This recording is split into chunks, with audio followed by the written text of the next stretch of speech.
Hey guys, just coming back here to do a contest entry. This is a video response to Tadling76, and I apologize for the webcam. I'm just not prepared with my regular camera today, and unfortunately this is my second attempt at doing this. The first time it failed. But he wanted to know for his contest my top 5 movies for my favorite actor and my top 5 movies for my favorite actress. For my top actor, it was pretty obvious who I was going to pick, and that is John Candy. I'm a humongous John Candy fan. I really love all of his work. There's some of his movies that are not that good in my opinion. I mean, they're just okay, but I will enjoy them just for the sheer fact that it's John Candy.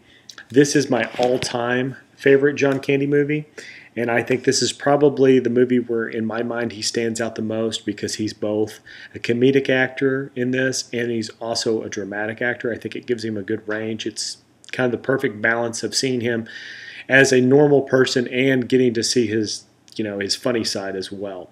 I think there's a lot of heartwarming moments in this, and it's a lot of it because of John Candy. I really enjoy the parts here where he starts to relate to the children and kind of the back and forth. He does so well with any actor he sits across the table from, but it's really funny to see him with like a young Macaulay Culkin and some of those things. And to me, this has some of the best written lines. So John Hughes, John Candy, just perfect combination. This is my favorite top John Candy movie. Another favorite of mine, John Candy-wise, is Spaceballs. And the reason why I chose this is not that it's just an amazing performance, but John Candy really stands out in this to me because the part he plays is so silly and so ridiculous that it actually seems perfectly fine in this movie. I think that any other actor in that role would have been, not as great. He really buys into it. He's very sincere in this part as Barf. But even as a role like Barf, with John Candy there, it's a very likable character, and I enjoy it always. And to me, it seems like he's about the only actor that could have pulled that off without it seeming too ridiculous. So yes, John Candy and Spaceballs. This is another film of his that a lot of people probably enjoy, but it's not one of his funniest movies as far as it's a hilarious movie, but I think most of the funny lines kind of fall off of him onto other actors. He kind of actually lets them get the punchline. He's not just attempting something super funny as much as he can just play an average guy in a funny movie. And I like that about John Candy. He can give Dan Aykroyd a really good punchline off of something he says, and he just does it really well. He doesn't have to be the funniest person in the movie, even though there's a lot of parts where he is. To me, this is probably one of those movies that shows that he could have done so much, because I really think that he had in him a lot of movies that probably would have been great movies, except for they were trying too hard to make John Candy the funniest person in the movie. And to me, he's such a great actor, he doesn't have to be the funniest person in the movie. He's not just a comedic actor, he's a good dramatic actor. So I chose Great Outdoors. This is another favorite of mine. It's probably going to be a lot of people's top John Candy movie, and that's Planes, Trains, and Automobiles. In this, he plays something the complete opposite of Great Outdoors, and that's that he gets all the funny lines, and this time it's Steve Martin that plays kind of the drier character that lets a lot of the stuff kind of fall off of him. But to me, what I like about this one is this is a very heartwarming story, and Dale Griffith, the character that John Candy plays on this, is a very flawed character, but he's very likable. And there's a point where he gets confronted with how obnoxious he is and how unlikable he seems to people that he frustrates. And I always thought that that was so great when he has that line where he says, "I like me, my customers like me, my wife likes me." And there's a certain way that you can see it in John Candy's eyes that he is giving a very heartfelt line, and he's completely buying into it. He's given 100%, and he actually looks like that he could cry at any moment, but he's trying to be strong. And I love that. I think it's a great line, and I think he's such a great actor. There's so much that he says in this just through his eyes and just that kind of stare that he gives to Steve Martin's character. It's just one of the funniest movies I've ever seen, and it's an amazing John Candy film. The last movie I'm going to show is JFK. This is a great movie because it is a straight dramatic role for John Candy. He plays a Southern lawyer with a very heavy accent, has a very colorful vocabulary. Oliver Stone gave him such a wonderful part to play, and it's so surprising to see a comedic actor or an actor that's known for playing mostly comedies to play such a serious role. And it's kind of a caricature of a role. It's not, just an average Joe. He has a very funny way of playing it. But the thing is, there's some of these lines that he gives that are so sharp and so crisp. I'm amazed with the lines on this. I love John Candy in this, so I think if you ever get a chance to watch JFK, it's a very small role. It's almost like a cameo. He's only in about 2 or 3 parts for just like a minute or 2 at a time. Yes, it's a wonderful John Candy performance. I couldn't recommend that highly enough. I love JFK anyway, but to have John Candy in it really made it for me. And for my next part, I'm going to show you my top 5 movies for my favorite actress. I had a lot of trouble deciding on my favorite actress, and for me, I couldn't decide who I would really select and why. And for me, I decided I wanted somebody that I enjoyed their whole career, somebody that had been around long enough that I had seen a lot of their movies and had enjoyed them over, a period of time, not just a recent actress I really enjoy. So the person I chose was Julianne Moore. And this is probably one of the first movies I noticed her in. I really, really loved it, and that's Boogie Nights. In Boogie Nights, she plays a porn star that's kind of at the end of her career, sort of like an older one, and she is very kind of unlikable, but at the same time, you really feel for her. She has, a really tough life, and you kind of go back and forth, trying to decide if she's a likable character or not, because there's a lot of things she does that aren't likable at all. But Julianne Moore has a great way of kind of threading that between likable and not likable, and she ends up being very enjoyable in this as that actress. So that's probably the first place I saw Julianne Moore, and I thought she was amazing in it. The next role I saw her in, which I thought was actually a lot more impressive, was her role in Magnolia. And to me, she has such range, and she plays emotion really well. I think that probably Julianne Moore is one of those people that she can be angry and sad at the same time. She's one of those people that can cry with her eyes wide open and be screaming at the top of her lungs.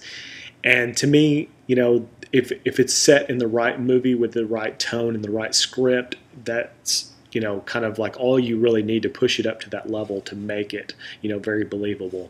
And I think Julianne Moore did it really well in this. There's a scene where she has to go to a pharmacy to pick up some medication.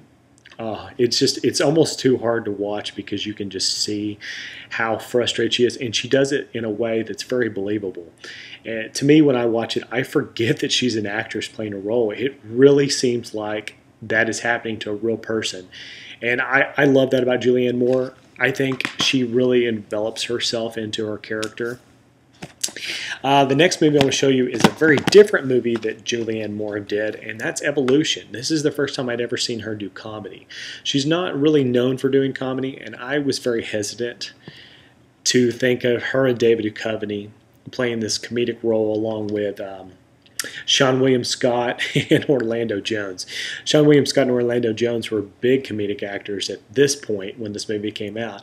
And David Duchovny was kind of a dry actor that was doing mostly serious stuff, but he was known to have kind of a comedic tone to what he does, but still he's very dry, And then you've got Julianne Moore. Julianne Moore and David Duchovny as the two kind of main people. It just didn't seem like it was going to be very funny, and surprisingly, Julianne Moore does really well, and she doesn't play it up as very comedic, even though she comes across as very funny. And as awkward as that seems, it worked out perfectly. I think Julianne Moore could do a lot of comedies. She just doesn't for whatever reason, and I thought she was hilarious in this, and that makes me respect Julianne Moore because it just shows how much range she has to actually be funny without having, her say a bunch of funny things. It's just her being funny. This is another favorite of mine, one of my all-time favorite movies, Big Lebowski. In this, I like her because she's so odd. She has a very, very unique accent, and the way she says her lines are hilarious. I love her laugh. I think Julianne Moore has a great laugh, and especially in this, it's almost like she is acting in her laughing. It's not even her natural laugh. She has made up this laugh just for this movie. And it's very regal. I don't know how to describe it, but it is hilarious to see her in this movie, and she's just very odd. And I love that about her because she plays a lot of odd characters, and yet it still is Julianne Moore.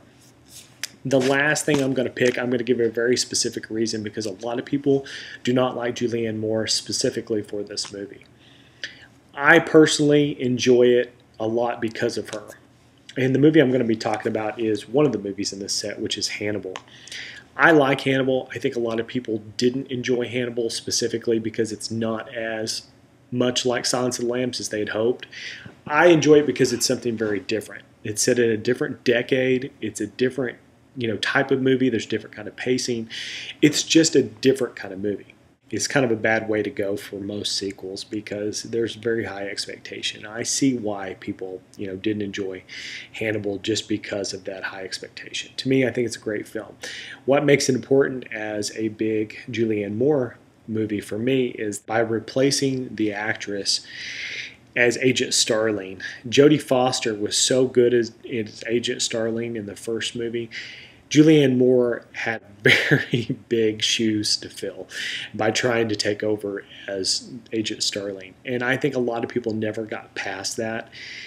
I myself like Julianne Moore, and then seeing her in this movie, it just felt like a different type of movie. So I didn't expect that Jodie Foster character to be sitting there being Agent Starling. And to me, I think that's one of the most important things about an actress. An actress can make you forget that she is that person in character. And in this, she does that for me. Julianne Moore becomes Agent Starling. She's not Julianne Moore trying to be Jodie Foster. And because of this, I really respect this movie because I don't have to be distracted the entire time I watch it thinking that's not Jodie Foster. I think that Julianne Moore played it perfectly. It was very suitable. The time that has spanned between Silence of the Lamb and Hannibal, the character Agent Starling would have grown and had changed and adapted to a different lifestyle. And to me, you can't just have that naive Jodie Foster character there anyway. You're going to have a mature Agent Starling. And by having it be Julianne Moore, and Julianne Moore being a great actress, I think it comes across perfectly fine. It never, crosses my mind watching this movie. This is a movie, and this is an actress trying to be another actress. To me, that's the whole key to being a great actress in itself, is having you just completely forget, that an actress has been replaced. So hopefully I didn't ramble on there too much. I'm really just so frustrated that this has died on me once trying to do this. So hopefully this will work out fine. This is my video response to Tadling76 50 subscriber contest once again, and that's it. Congrats once again on the 50 subscribers, and fingers crossed.